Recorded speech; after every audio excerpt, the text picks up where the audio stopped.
Hello friends, welcome to my channel learn GS. आज हम BPSC teacher exam में 100 number का फर्स्ट पेपर जिसमें 75 नंबर का हिंदी होगा उसके बारे में बात करेंगे। उसको समझने के लिए सबसे पहले हम इसे देखते हैं।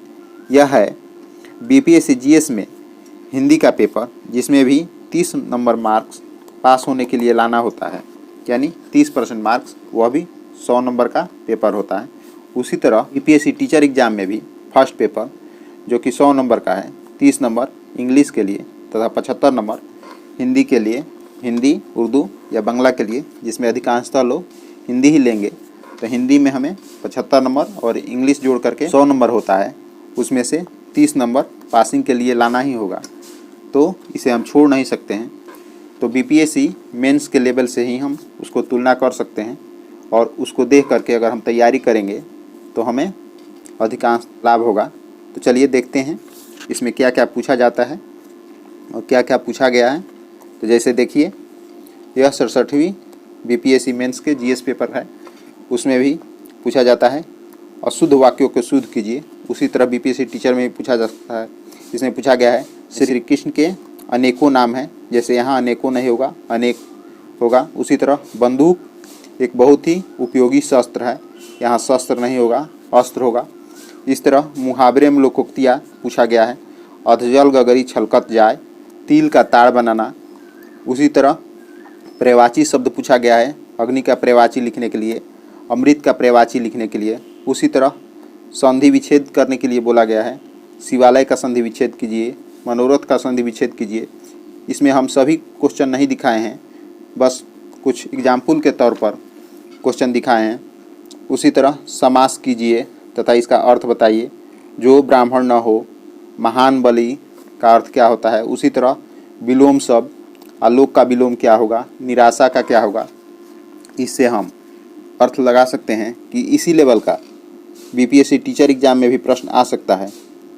तो इसको देखते हुए साथ ही श्रुति भिन्नार्थक शब्द पूछा जा सकता है, अनेक शब्द का एक शब्द पूछा जा सकता है तथा और भी बहुत महत्वपूर्ण टॉपिक है। लेकिन पहले हम इसको देखेंगे, क्योंकि देखते हैं कि बीपीएससी मेंस में जीएस में इस तरह का क्वेश्चन पूछा जाता है और संभावना रहेगा कि इस टाइप का क्वेश्चन ज़्यादा बीपीएससी टीचर में पूछा जाए। तो पहले इसे देख लेते हैं और आज हम कहावतें एवं लोकोक्तियाँ देखेंगे। तो चलिए स्टार्ट करते हैं। कहावतें एवं लोकोक्तियाँ, जैसे अकेला चना भार नहीं फोड़ता। इसका अर्थ होता है अकेला आदमी कठिन काज नहीं कर सकता। उसी तरह अधजल गगरी छलकत जाए, उसका अर्थ होता है ओछे व्यक्ति में अकड़पन होता है। उसी तरह आगे नाथ न पीछे पगहा, इसका अर्थ होता है दायित्वहीन व्यक्ति। अंधों में काना राजा, इसका अर्थ होता है तुलना की दृष्टि से छोटी वस्तु भी बड़ी लगना। उसी तरह आँख का अंधा नाम नयन सुख, इसका अर्थ होता है गुण के विरुद्ध नाम। उसी तरह आधा तीतर आधा बटेर, इसका अर्थ होता है बेमेल चीजों का एक साथ रहना। आटे के साथ घुन भी पीसता है, इसका अर्थ होता है दोषी के साथ निर्दोष भी दंडित होता है। आम के आम गुठली के दाम, इसका अर्थ होता है दूना फायदा उठाना। आगे देखते हैं। आए थे हरि भजन को ओटन लगे कपास, इसका अर्थ होता है बड़े काम को छोड़कर छोटे काम में लग जाना। आगे देखते हैं। आप भला तो जग भला, इसका अर्थ होता है अच्छे आदमी के लिए सारी दुनिया अच्छी होती है। अपनी करनी पार उतरनी, इसका अर्थ होता है जैसा करोगे वैसा पाओगे। अब पछताए होत क्या जब चिड़िया चुग गई खेत, इसका अर्थ होता है अवसर बीत जाने पर पछताने से क्या लाभ। उसी तरह अक्ल बड़ी या भैंस, इसका अर्थ होता है बल से बुद्धि बड़ी होती है। अंधेर नगरी चौपट राजा, इसका अर्थ होता है चारों तरफ अन्याय एवं अव्यवस्था।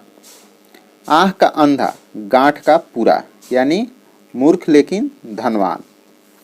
इसी तरह अपने दही को कौन खट्टा कहता है, इसका अर्थ होता है अपनी चीज सबको अच्छी लगती है। ताड़ से गिरा तो खजूर पर अटका, इसका अर्थ होता है एक संकट के बाद दूसरा संकट। ओस चाटे प्यास नहीं बुझती, इसका अर्थ होता है जरूरत से कम होने पर काम नहीं चलता। इस हाथ दे उस हाथ ले, किसी काम का फल शीघ्र ही भोगना। ईश्वर का माया, कहीं धूप कहीं छाया। इसका अर्थ होता है कहीं सुख और कहीं दुख का होना। उल्टे चोर कोतवाल को डांटे। इसका अर्थ होता है दोषी ही दोष बतलाने वाले पर बिगड़े। ऊधो का लेना न माधो का देना। इसका अर्थ होता है लटपट से अपने आप को दूर रखना। ऊंट के मुंह में जीरा। इसका अर्थ होता है आवश्यकता अधिक लेकिन मिलना बहुत कम।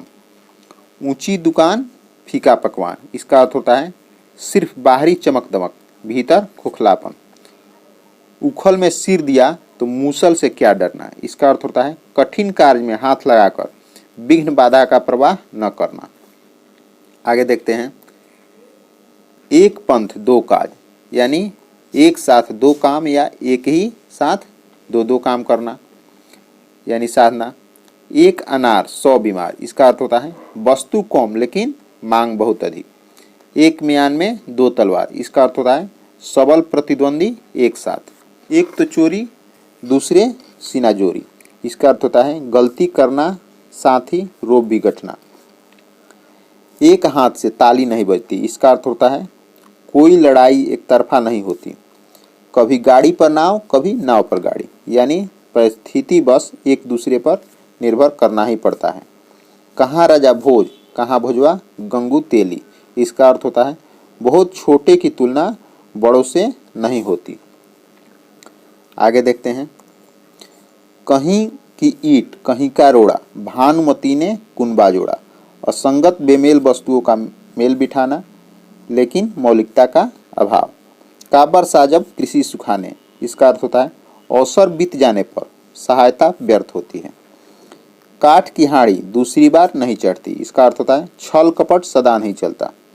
काला अक्षर भैंस बराबर। इसका अर्थ होता है निरक्षर यानी अनपढ़। कौवा चला हंस की चाल। इसका अर्थ होता है छोटों या क्षुद्र व्यक्ति द्वारा बड़ों की नकल करना। खोदा पहाड़ निकली चूहिया, यानी प्रयत्न बड़ा लेकिन लाभ छोटा। खरी मजूरी चोखा काम। इसका अर्थ होता है समय पर पूरा दाम देने से काम अच्छा होता है। आगे देखते हैं, खेत खाए गधा मार खाए जोल्हा। इसका अर्थ होता है गलती करे कोई और फल भुगते कोई। खिसियानी बिल्ली खंभा नोचे। इसका अर्थ होता है असफलता या लज्जा के कारण किसी दूसरी चीज पर क्रोध प्रकट करना। गांव का जोगी जोगड़ा, आन गांव का सिद्ध, यानी दूर के ढोल सुहावन या घर की मुर्गी दाल बराबर। गोद में लड़का नगर में ढिढोरा। इसका अर्थ होता है पास की वस्तु की खोज दूसरी जगह। घर का भेदिया लंका दाह। इसका अर्थ होता है आपसी फूट से सर्वनाश हो जाना। आगे देखते हैं, घी का लड्डू टेढ़ा भी भला, यानी गुणवान वस्तु या व्यक्ति का रूप रंग नहीं देखा जाता है। चौबे गए छब्बे बनने, दुबे होके आए। इसका अर्थ होता है लाभ के बदले हानि उठाना। छुछुंदर के सिर पर चमेली का तेल। इसका अर्थ होता है नीच को सुंदर वस्तु की प्राप्ति। आगे देखते हैं, छोटे मियाँ तो छोटे मियाँ, बड़े मियाँ सुभान अल्लाह। इसका अर्थ होता है बड़ों में छोटों की अपेक्षा अधिक बुराई या कमी। टेढ़ी उंगली से ही घी निकलता है। इसका अर्थ होता है सीधापन से काम नहीं चलता। तू डाल डाल मैं पात पात। इसका अर्थ होता है नहले पर दहला, चालाकी का जवाब चालाकी से। तेते पाव पसारिए जेती लंबी सौर। इसका अर्थ होता है अपनी शक्ति या सामर्थ्य के मुताबिक काम या व्यापार। दूध का जला मट्ठा भी फूक फूक कर पीता है। धोखा खाने के बाद आदमी संभल जाता है। आगे देखते हैं, दीवार के भी कान होते हैं। इसका अर्थ होता है कोई भेद या रहस्य न खुले अतः सावधान। धोबी का कुत्ता न घर का न घाट का। इसका अर्थ होता है निकम्मा व्यक्ति कहीं का न रहेगा, यानी कहीं का न रहना। नौ मन तेल होगा न राधा नाचेगी। इसका अर्थ होता है काम टालने के लिए साधन का बहाना। पढ़े फारसी बेचे तेल, भाग्य क्या न करा दे। बोए पेड़ बबूल का आम कहाँ से होए, बुरे काम का परिणाम बुरा ही होता है। आगे देखते हैं, भागते भूत की लंगोटी सही या भली, नौ से जो मिल जाए वही काफ़ी। मियाँ की दौड़ मस्जिद तक, यानी साधारण व्यक्ति की सीमित क्षेत्र में काम करना।